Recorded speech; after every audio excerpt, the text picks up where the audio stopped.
Hello, and welcome to the Temple of the Silver Stars public class series, Selections from Magick Without Tears. My name is Ruth, and with me is Rex. Hello. Hi, Rex. Thanks for joining us. My co-host for this class series. We are both academic track instructors with the Temple of the Silver Star. The Temple of the Silver Star is a nonprofit Thelemic organization that's been around over 12 years, and we provide two tracks of academic training, academic and initiatory. Both the academic and the initiatory tracks provide preparatory training in ceremonial magic, Raja Yoga, Kabbalah, tarot, astrology, and more. Using these foundational tools, we seek to guide the student towards a deeper apprehension of the true will, the law of Thelema, and his or her own psycho-spiritual constitution. You can visit our website, TOTSS.org, to learn more about joining the academic track or being an initiate. So tonight you're seeing the academic side of things as usual. We have academic classes, campuses all over the world. We have one in Los Angeles, Southern California area, and Rex is spearheading our study group in the Pacific Northwest in the Seattle area. So if you're close to one in the future, we hope to be having in-person classes, but tonight he's helping me co-host this online weekly series discussing selections from Aleister Crowley's Magick Without Tears. So thanks for joining us, everyone. I hope you got a chance to read the text. Tonight, we're actually doing two chapters of Magick Without Tears. They're both kind of based around Thelemic morality. And you can read those texts. I just posted the link to both of them. We'll be doing this chapters 48 and 49. 48 is entitled The Morals of A.L., Hard to Accept and Why Nevertheless We Must Concur. Kind of a funny long title. And then 49, chapter 49 is just Thelemic morality. So we'll dive in there. And just so you guys know, some people aren't familiar at all with any of Crowley's works or Thelema, Liber is one name that we call the Book of the Law. So people are more familiar with probably the Book of the Law, but it's also called Liber A.L. for various reasons. Yeah, so Rex, did you want to start off with anything? Well, I think, we can start out with chapter 48, the morals of A.L., and just kind of dive in. I think there's a lot to dig into here. He starts off, we've got, he's saying, no man alive can appreciate better than myself the difficulties connected with the Book of the Law. I thought that was a funny way to start off. And then he refers to some complicated series of questions, which, again, I think that's one of the weaknesses of Magick Without Tears, is that we don't get to read the questions so much. They're referred to here quite a bit, but it would be interesting to actually read what these complicated series of questions were. But we can kind of deduce that it's largely around Aiwass and the nature of Aiwass. Was Aiwass human or greater human? And then some complicated questions about the morality portrayed in the Book of the Law. So he kind of starts out the letter that way. It's funny because I think he addresses something a lot of people ask when they read Liber is like, this is really violent and crazy. It's like some parts of it are actually, as he goes on to explain, sort of like they turn you off when you read about them. And, it's supposed to be a holy book received, by his HGA or whatever kind of spirit talking to him. And it's supposed to usher on this new aeon. And so a lot of people, engage with it, especially, sort of like the second and third chapters. And they're like, whoa, I don't like this. This makes me uncomfortable. So I think it's great that he's actually addressing that here, and maybe we can go over it and see if he resolves some of the, uncomfortable ickiness, I suppose, of it. Yeah, it's possible. And one thing. And on the. Oh, go ahead. Oh, go ahead. After you. Just one thing I wanted to note was that again, references a book that isn't published yet. You know, it's sort of the bane of Crowley's existence was that he wrote massive amounts of work, but none of them got published, you know, until after he died and in sort of paperback form, you know. And so he says like, hey man, like if you want to know more about these questions, look at the laws for all, essentially the commentary. He doesn't call it the laws for all, but it's the commentary. And he has an old and new commentary. I just posted that in the chat window. He did write commentary on the Book of the Law that you can read. So he does answer a lot of these like kind of weird like phrases and things about violence and war in those comments. So you can look at them and, you know, read for yourself what Crowley had to say. It's quite, it's long, you know, there's both an old commentary that he wrote sort of like closer to the writing of it, and then a new commentary that he wrote, you know, towards the end of his life. That's a little bit, you know, Rex, you read both of them. I feel like the old commentary is a little more like gematria and technical, and like maybe the new one's more like his attitudes. Right. I think he wrote, the second one obviously came later after he'd had years to kind of absorb the material and work with it, and, you know, had a lot more experiences. So, yeah, it does feel that way to me. The first comments is more of a technical interpretation in a lot of ways, and then the second comment or the later comment is, it is more, I don't know, kind of integrates a lot more experience. Yeah, and if you purchase the Laws for All, like it's kind of out there. I think the OTO put it out, or someone from the OTO put it out. It's an abridged version, so it doesn't have the old commentary, I don't believe. So it's good to reference. We recommend that link, the sacredtext.com link, if you do want to read the commentary, because it's more complete and it's free. I think I paid like, you know, something like $70 for my copy of the Laws for All, and then I was like, oh. Yeah, that book's been out of print for a long time, so it is kind of hard to find cheap. That's for sure. Yeah. So just, you know, looking through this, he's like, if you wish for detailed explanations, you know, just like look at basically my commentary. That will help you. And it is really great. You know, if you're looking to understand the Book of the Law on a deeper level, like I would really recommend reading those commentaries several times. Yep. At least. You know, and then so looking at Magick Without Tears, you know, just his answer kind of in a shorter form, not in the commentary form, is him saying, you know, well, hey, Aiwass isn't human. To begin, the author is quite certainly both more than human and other than human. So he's not operating in, you know, human moral universe. I feel like what Crowley is kind of trying to tell us or warn us about, you know, it's like we humans have our own morals, but then Aiwass is not human. So. And his main aim seems to me to announce the magical formula of the Aeon of Horus, to lay down the fundamental principles of conduct that are consistent with it.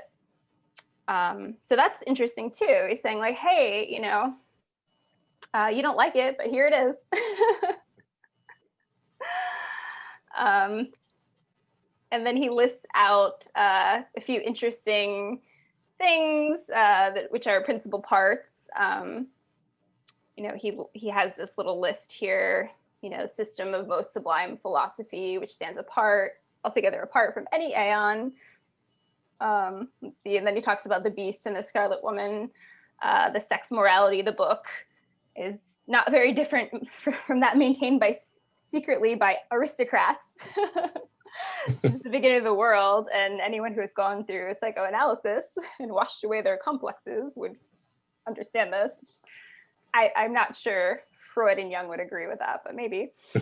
I thought that one in particular, I mean, some of these are kind of standard Thelemic concepts that he's tossing out, you know, the sublime philosophy that he was talking about, that kind of hit me. That struck me as the Rosicrucianism that's out there, or perhaps he's talking about the AA as a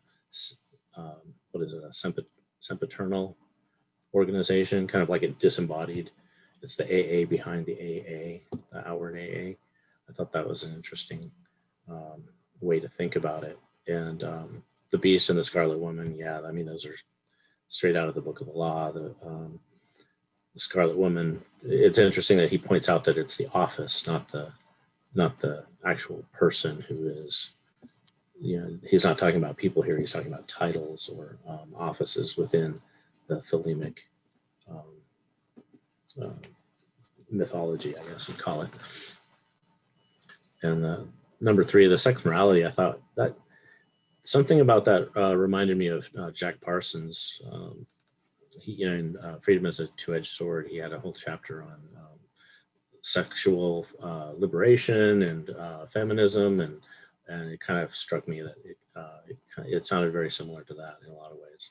Once you get out of all the complexes and repressions, it's like sex is really a natural thing. Yeah, you know, this was written at a time when sex was very much more repressed than it is in our current day, you know, so it's like, and even Crowley, you know, he grew up in like Victorian era, which was so much more repressed, or so we believe.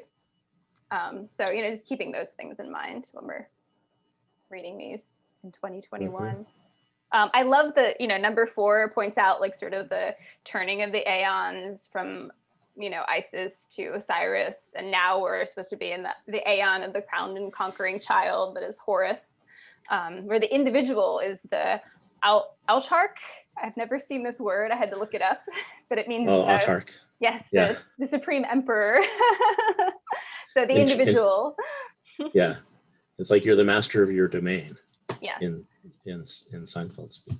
Yeah, really key. And then he gets a little controversial. Like, you know, he starts talking about the dichotomy in human society of master and slave, the noble and the serf, the lone wolf and the herd.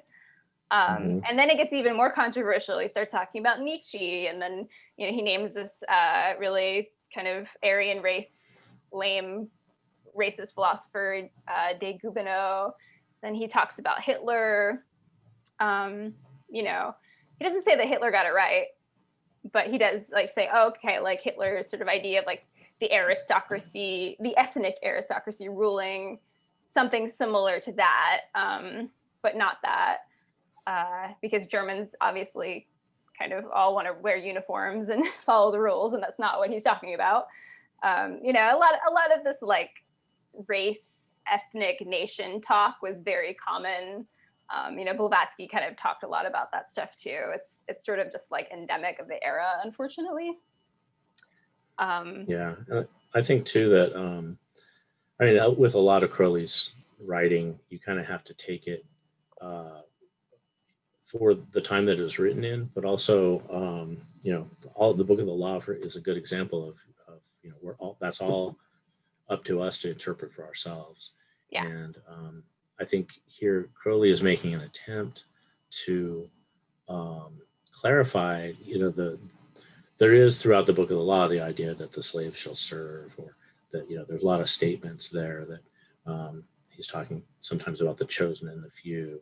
And I think that is more the idea that he is trying to champion here, rather than, I don't really think that he's kind of using the Nazis and Hitler as an example, because it is timely for the time that this was written. But I think if you step back, you know, decades later, I think we can see what he's really talking about is more of a personality type, where there's the you know, the active race who are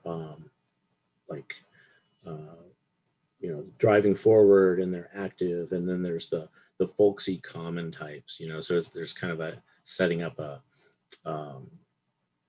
that dichotomy. Yeah. Yeah, the personality type. I see, you don't even have to like ask what Crowley was thinking, because if you look at Nietzsche's philosophy, Nietzsche directly wrote about master morality and slave morality. So, you know, to me, I'm like, oh, he's just like talking about what Nietzsche was trying to talk about. You know, it is, I believe someone, you know, in a previous class brought up like, you know, sort of the will to power stuff is really close to what Crowley talks about with, you know, the true will. So, you know, Nietzsche wrote a lot about the two types of morality exist: a master morality that springs actively from the nobleman, and a slave morality that develops reactively within a weak man. So it's kind of like locus of control. You know, are you going to like have a center of self and not be reactive, or are you going to like let the external things dictate, you know, how you react to things? It's kind of how I saw it. You know, these two moralities do not present simple inversions of one another. They form two different value systems. Master morality fits actions into a scale of good or bad consequences, whereas slave morality fits actions into a scale of good or evil intentions. Surprisingly, he disdained both. Nietzsche disdained both, though the first clearly less than the second. So, you know, I think he did draw a lot from Nietzsche when he's like formulating some of these like more, you know, abstract concepts. And we can read Nietzsche, so lucky us. Make our own decisions. You know, and also, you know, he goes on to like talk about like this crazy lady, she was in the AA, IAWE, Martha Kunzel, right, who was a member of the Nazi Party and tried to give Hitler the Book of the Law. And, you know, he basically goes on to say like, well, Hitler was too unbalanced to get anything out of this. Like he just, you know, as Nietzsche was saying, let like these outside forces that he invoked, like control him essentially. Rex, you were saying you had kind of a funny story about that. Well, yeah, I just in you know, doing some prep for this class, I was reading a little bit about Kunzel, and I don't have the reference. It was just on a website that I had seen that was talking about it, but apparently the Book of the Law that she presented to Hitler was her own translation that she had done, and Crowley didn't think it was very good in the first place. It was he didn't really think that she was all that great either, but she was you know, one of his. She was enthusiastic about Crowley's work, and so obviously he wanted to have her around. But I think a lot of the people around there were kind of like, I don't know, that version of the Book of the Law isn't so great. But I think he was just excited to have Hitler, to be able to say, you know, that Hitler has a copy of the Book of the Law. Yeah, and you know, I was kind of like, okay, well, let me kind of do some research on, obviously, like Crowley was British, and there's some sort of reports that he was sort of like a double agent or doing magic against Hitler. You know, we know he didn't side with Hitler ultimately, but I was like, is he like a fascist? Like, is this what this sort of end point is? But you know, if we look at the new commentary to the Book of the Law, I did find one really great sort of quote from that commentary. It's Liber chapter 3, verse 57. He makes this comment: the Book of the Law flings forth no theological fulminations, but we have quarrels enough at our hands. We have to fight for freedom against oppressors, religious, social, or industrial, and we are utterly opposed to compromise. Every fight is to be a fight to the finish, each one of us for himself, to do his will, for all of us, for all, to establish the law of liberty. Let every man bear arms, swift to resent oppression, generous and ardent to draw sword in any case, if justice or freedom summon him. You know, so to me, it's like all this stuff about the masses and the individual. I really see it more as him just hating the mob mentality and like sort of like people kind of going along with like, you know, Christianity or, you know, morals of the day without examining them. And I think Crowley was just really into like the individual as a liberated, free star. Was kind of like what I came up with from reading and reflecting. I think that's true, and I think it comes up over and over that he's, you know, he sees Thelemites as being not of the common folk, not routine loving, law abiding necessarily. They're anarchists in a lot of ways, or at least social anarchists, and iconoclastic at the very least. And so always questioning authority, always, you know, going their own way. I think that's part of the quote unquote morality that he has in mind, you know, behind all of this. I think that kind of underlies a lot of this in theme.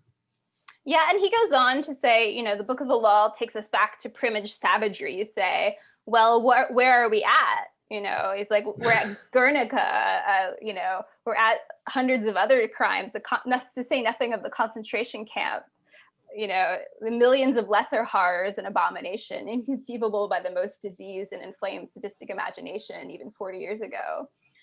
So, you know, I think he's just trying to say, like, oh, you want everything to be bright and light and beautiful, but like, look at the world around you. It's not. Right. You know? We're already there. Very honest. You know, it's a very like self-reflective position. You know, and he says like Aiwass is, you disagree with Aiwass, you know, so do all of us. The trouble is, he can say, but I'm not arguing, I'm telling you. Yeah, I thought that was an interesting answer. Aiwass being a different order of being, has something of a dispassionate attitude, it seems. Yeah, Kristen is saying kind of like the type of person who wouldn't fall into the Stanford prison experiment way of thinking. Yeah, hopefully. Right. Hopefully. Yeah, I mean, you know, people are victims of their circumstances frequently. And, you know, I think Crowley was like, hey, think for yourself. Don't, you know, if you go along with the masses, sometimes you will start to participate in this horrific world that we live in. And then he actually compares like the aeonic power to like radiation. He talks about it as an actual power that people need to learn how to wield. You know, he says, how did this letter begin? By defining the task of the author to announce the magical formula of the Aeon of Horus, and so on. In other words, to train mankind to use a new source of power. And he talks about how people who, you know, do X-ray experiments have, you know, got burnt, and sort of, you know, people dying of like the atom bomb or whatever. That's what he actually compares, like the power of this new aeonic formula, which I think is a cool, apt metaphor. Magically. Yeah, I was kind of reading that too, as he was saying that, you know, from Aiwass's point of view, the larger picture here is an aeonic view, and so sure, you're going to have, with any new power, you're going to have some casualties, and so it's kind of a dispassionate view of humanity in a way that, you know, yeah, we're going to lose some, but the ultimate benefit is that the new aeon is coming. And it seemed like he was trying to almost explain Aiwass's point of view in that, or to have that kind of larger view. Yeah, and then he says, well, aren't we lucky? You know, we have the Book of Thoth, we have, you know, 8 lectures on yoga, we have these things that prescribe methods that you can learn how to wield this power via lived experience. You know, developing the true will and the holy guardian angel. You know, obviously, like finding balance is a key part of like the AA curriculum. A lot of Thelemic, you know, and magicians will tell you like you have to be a balanced vessel before you can start to wield power, and you know, align yourself with the highest. And that way you don't sort of suffer the radiation burns of the new aeon. Cool. And so like moving on to 49, it's sort of interesting because I do think he sort of gives some clues on maybe how to do that within this essay. But he starts off with, you know, does the end justify the means? You know, does the desired results, is the end so good that you could even do a bad thing to get to the end? You know, the sort of the ultimate ethical, moral question. Right, he kind of takes that that trope and turns it on a Thelemic axis, which I thought was interesting. The law of Thelema helps us deal with this question very simply and succinctly. He says, it obviates the need to define the proper end, for with us this becomes identical with true will. So that's the end. You know, you find your true will and you do it. And so we are bound to assume the man himself is the sole arbiter, we postulate the end is self-justified. So then that leaves us with the means. And that's kind of the autark that he's talking about in the previous chapter. It's like we're kind of in charge of our own story, and the end is our true will. So it kind of takes that whole out of the whole end part of the means is the means to the end. The end is kind of taken out of the formula altogether, because no one can really tell anybody else what their true will is. It's really up to us. It's self-justified in that way. Yeah, it's interesting too. I'm just gonna share a link with you guys from lashtil.com, Parts of the Soul. So if people aren't familiar with Kabbalistic psychology, this kind of like is a good explanation of what he's talking about when he talks about the ruach and the nefesh and the neshama.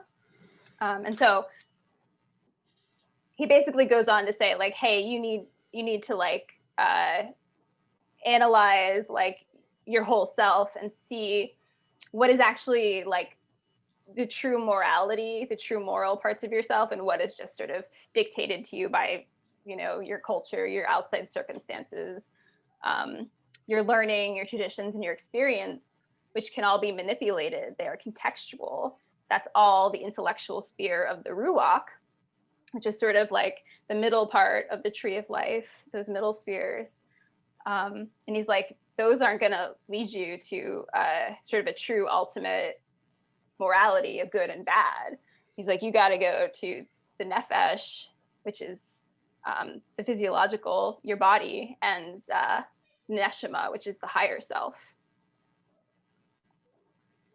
I found it was really helpful here to be familiar with the tree of life, for one thing, and the paths on the tree of life, and Kabbalistic psychology to kind of make it a little bit clearer what he's talking about, especially when he's talking about the lover's card from Binah and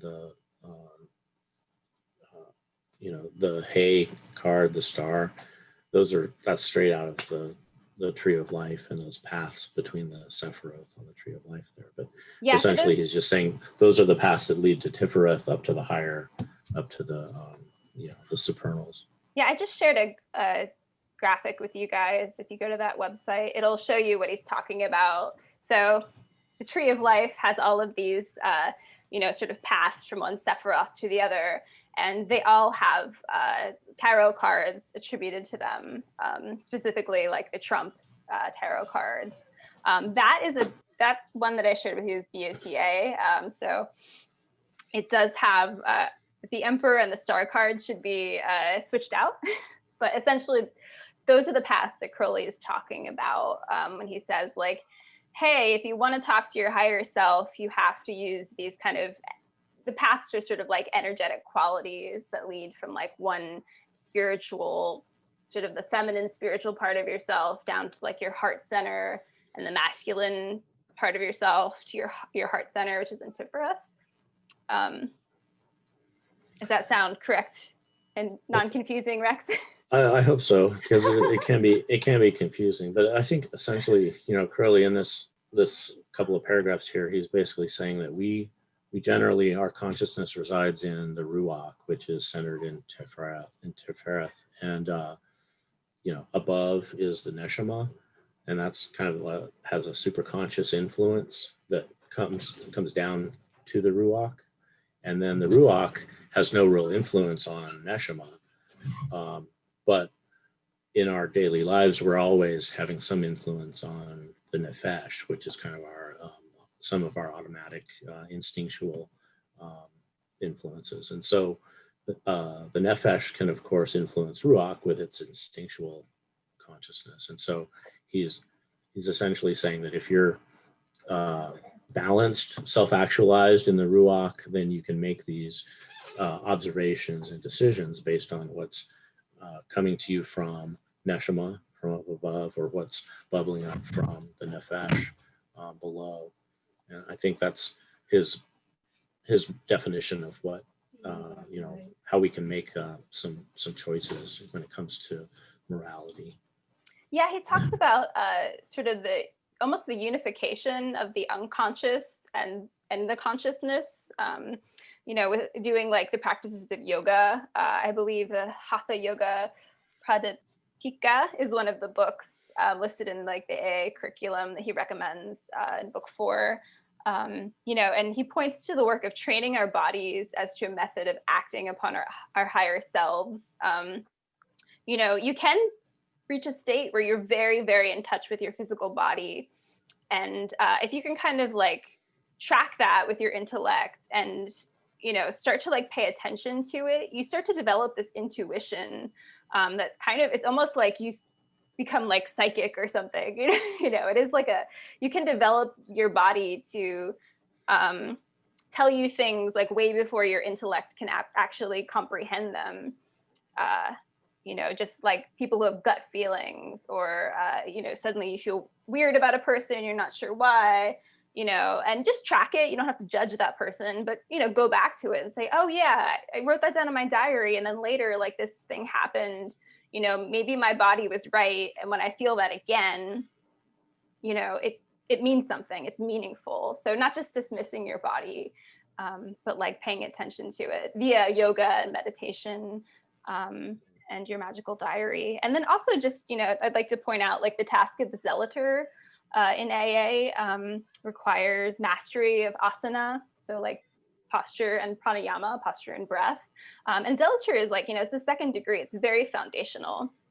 And you actually have to like, he requires you to sit perfectly still in a chosen asana for an hour, you know, to have complete control over your body. You know, so it is a form and a foundation and a basis of like reaching your higher self, you know, kind of almost like circuiting the intellect. Nina says, pranayama has been a great resource to me to connect my mind and body in a great way that I'm not able to otherwise. Yeah, definitely. Nice. But I think too that you know, this is a relativistic morality in a way, because it's all based on our own experiences and our own true will, really. So, you know, by wrong, I think we're talking about anything that is wrong against us or wrong against our true will. And it could be wrong in, you know, according to how Crowley lays it out here, where with the, you know, the neshama, if it's wrong against the neshama, if there's like a dissent or protest there, then that's wrong. Or if it's wrong for the nefesh, or both. But it is kind of relativistic from that standpoint. I think he says at the very top that there's not, you know, there isn't like a objective good, bad, right, wrong. I think he's kind of rejecting that. Yeah, and he also goes, I believe it's Liber 5. You know, he goes into sort of like embracing things that you don't like and like trying to like overcome like disliking and disliking things as part of, you know, developing as a spiritual person. Sure. You know, he also like lists like, it's kind of funny because he says, you know, physically, if I taste beer, I hate it, which is kind of funny because he's the son of a brewer. His dad owned a brewery. That's sort of where all the family money came from. But then the nefesh, it was a little bit harder for me to figure out like how he was saying, well, if you listen to your higher self, other than like, you know, being unkind to someone who can't defend themselves makes me feel bad. It makes me feel pain. And that's like a nefesh consciousness. Yeah, I think he was just trying to draw up the difference there between a physical reaction to something you taste, something of the senses, versus something that's more ephemeral, like how you feel when something happens, or more of emotional, or potentially spiritual reaction. Yeah, and then he goes on to just talk about robbery. You know, is robbery right? Is it going to be like this Robin Hood type? You know, and he's like, basically, like, you know, if you're robbing someone by virtue of Thelema, it's you know, you're violating the right of another to forfeit one's claim to protection in the matter involved. So he's like, you know, if you're hurting somebody else or you're violating their will, it's not really like good. That's not the good of Thelemic morality. You know, every man and every woman is a star. So you have to keep that in mind when judging things. Yeah, and I think that actually that speaks right to the core of what I understand to be Thelemic morality is that, we all have our own true wills, and it is one of the worst things you can do is interfere with the will of someone else, or to harm them in a way that affects their true will. And so I think he's kind of hitting it. He's not really spending a lot of time on it. He kind of just moves on, but I've seen, like if you go and read Duty, his essay on duty, he lays that out in a lot more detail. So I'd recommend, if you haven't read that, or if you haven't read it lately, it's well worth the read. Yeah, I believe Liber Oz too has sort of a list of rights. Certainly, yeah, that's another foundational one that a little controversial. There's a lot of debate online on what all that actually means, but I think it's pretty clear what he's trying to say. Yeah, and then I love the end. He sort of ends it with like, the schoolman wastes several centuries on this agreeable pastime. They enjoyed the additional pleasure of torturing and burning anyone who happened to be not quite up to date with his views on a Latin title, but it basically means whenever the encounter with the Holy Virgin Mary sends seed. Latin, or some equally critical tickler. So he kind of, warns against, sort of this pedantic view of, this isn't right, or this isn't wrong, or whatever. It's, I feel like maybe we're having an encounter with sort of wokeism, where if people don't say the right terminology, they get sort of, attacked. So he's kind of warning against that too. Like you can go too far. That's not Thelemic either. Which I agree with. Pendants are so fun sometimes. And then he brings it all around again, saying, so then you ask, am I saying that the end does not justify the means? Hardly that. And I like how he goes on to kind of clarify that the two terms are unconnected. And I think that's kind of what we've been talking about, and what he was explaining above is that one decides about the end in one way, in terms of true will, and about the means in another way. And he says, but every proposition in your sorites has got to justify itself, and having done so, to estimate its exact weight in relation to all the other terms of your problem. Confusion, worse confounded. I dare say it is. Clear as mud. All right, so I just want to open up the discussion. You guys have been really great listening to Rex and I sort of pontificate upon our views of morality and Thelema. Does anyone have anything to add, or any questions? Or Jason says, on moral relativism, do you think that when a Thelemite observes someone who, doing their will, does something one finds repulsive, one should be happy for them? I try to do so, but sometimes indifference is the best I can hope for. Well, is it your true will to achieve that state of happiness for others' repulsion? I suppose might be the best Thelemic answer. Yeah, and I think that the repulsion that you're feeling is probably, a lot of times our likes and dislikes are aspects of the ego, right? And that's something that we work on as Thelemites and as magicians. And so if someone is doing their will and you feel any kind of reaction to it, whether it's positive or negative, I think it's a good thing to observe that, to note it, and maybe dig a little deeper to see why you feel that way, or what it is about it. Yeah, a lot of this is shadow work, as in Jungian terms. It's digging into your shadow and finding out like what is it that bothers you? Is it something that is truly unjust, or is it like something got inside of you when you were young and you were told it was bad? What is the actual disgust? I mean, is it just like that's gross? It's just like physically repulsive to you, like in your nefesh, and write it in your diary, and then you know more about yourself, and thanks, person who grossed me out. Nina says, it's fun, interesting, and challenging to trace the origin of our strong reactions. It certainly is. Yeah, that is true. It certainly is. Yeah, the more we can know about ourselves, the better. You know, and sometimes you do have to like say something if someone is doing something gross that you don't like, even if it's their will. You don't have to like make them stop their will, but maybe you want to say, hey, not around me. You know, because you have to have boundaries. You can't just like, you know, allow anyone to do anything without boundaries. That's not healthy. Hillary says, the end justifies the mean. I experience them as connected. One thing, can't consider them apart from each other. Yeah, that's, you know, usually how people dissect it. I guess Crowley wanted to be a little bit of an iconoclast here.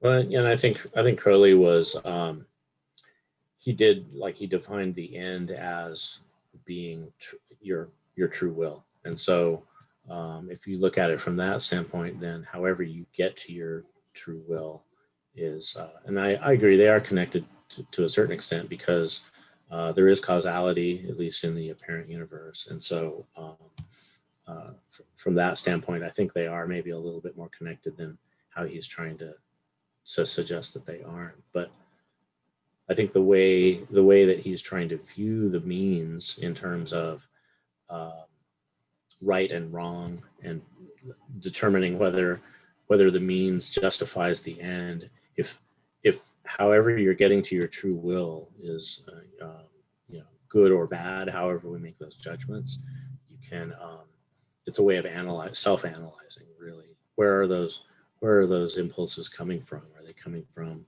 up above? Are they coming from the nefesh? And it's a lot of self-analysis in the end. Kelly says, when I don't like what others are doing, I sometimes just remove myself from the situation. Yeah, that's one answer for sure. If you're able, just leave. Sure. And, you know, and again, self-reflection there, you know, even if you're removing yourself, reflecting on it later to maybe understand why, to understand what the source of that feeling is. I think that is a big part of that shadow work, for lack of a better term, is what we do as magicians.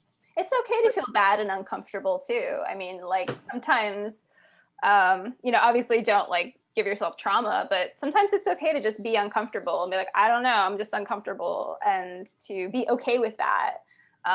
You know, everything doesn't have to be light and love and joy, you know, and spiritual bliss all the time. It can be like, oh, this is weird and I don't like it, but I'm just gonna like sit with it and figure out like, how long can I do this for? What's my limit, right. You know, too. But don't cause yourself trauma. And for that matter, I mean, true will, it's, you know, in the pursuit of true will doesn't mean that everything is going to be rainbows and unicorns. It's, you know, that's sometimes your true will leads you into some pretty dark areas. So that's part of the work as well, just understanding that. Wouldn't you guys say also though, that, you know, in doing your true will, that if you see another person, I mean, I get the whole like live and let live, but if you see another person subjugating the true will of another person, I mean, at that point, I think it is okay to step in. Yeah, Jason's original question was, if someone's doing something and it is aligned with their true will, you know, and you don't like it, what should you do? But if someone is doing something and hurting someone else and that's not in line with their true will, they're not doing their true will, then you are sort of obligated, I would say, to like step in and stop that. So it's that matter of like, if you're enacting your true will, then you're not gonna be doing something bad enough that you're fucking with someone else's true will. Does that make sense? Yeah, absolutely. I just wanted to make sure that I was clarifying what you guys are saying. Yeah, it's a little, it gets a little confusing, but you know, the idea is that, you know, if every man and every woman is a star and they're operating in their own orbits, they're not going to start smashing into other people's and like throwing other people off their orbit. You know, everything is copacetic and moving smoothly in a perfect clockwork universe. I think it's important to point out, though, that we never really know someone else's true will. I kind of walk assuming everybody, I know most people don't know their true will, but I assume they do. And then that helps me remind myself that I need to stay out of their business. Because Right. I'm not in their head. I don't know what their will is. I don't know what their true will is. I don't know what their intentions are. And for a long time, I spent my life thinking I knew when I didn't. And so now I just remind myself that I don't know, and I leave people be. But when I do see something that looks to be like someone else is, like there's an injustice, if you will, then I'll step in, right? It's our responsibility to kind of step in if you think you can affect the situation without hurting yourself or And, someone you know, else. sometimes just saying something, it's not stopping a person Right. from doing their true will. If you're like, I'm going to voice an opinion here, you know, hey man, stop hitting that person.